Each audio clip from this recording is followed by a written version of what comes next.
Corporate ఆఫీసుల్లో పెరుగుతున్న HIV AIDS అని చెప్పి రీసెంట్గా దీని గురించి చాలా విస్తృతంగా చర్చ జరుగుతోంది. అండ్ అంతకుముందు చూసుకుంటే ఇల్లీగల్ అఫైర్స్ లో కూడా వరల్డ్ లోనే ఇండియా నెంబర్ 2 ఉంది. అంటే కార్పొరేట్ ఆఫీసుల్లో జరిగే ఇల్లీగల్ అఫైర్స్ ఏదైతే ఉన్నావో దాంట్లో ఇండియా నెంబర్ 2 లో ఉంది.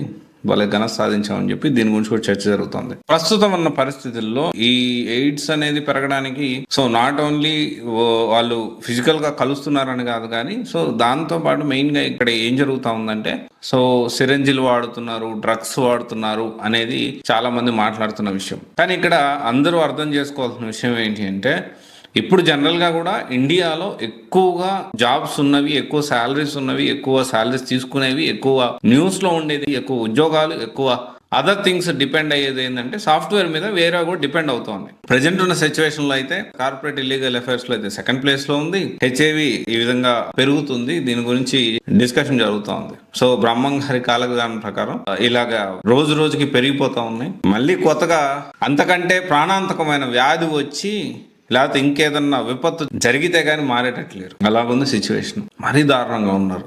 అంటే ఇక్కడ ఒకటే విషయం ఏంటి అంటే ఈ మధ్య కాలంలో కొన్ని చూసాం మనం చేశారు మర్డర్ల తర్వాత కొంతమంది అమ్మాయిలు కలిసి చేసిన పరిస్థితి కూడా మనం చూస్తా ఉన్నాం. ఎటుపోతున్నామో అర్థం కాని పరిస్థితి. ఎనీవే నేను ఒకటే చెప్పొచ్చేది ఏంటి అంటే అబ్బాయిలు జాగ్రత్తగా ఉండాల్సిన పరిస్థితి ఉంది.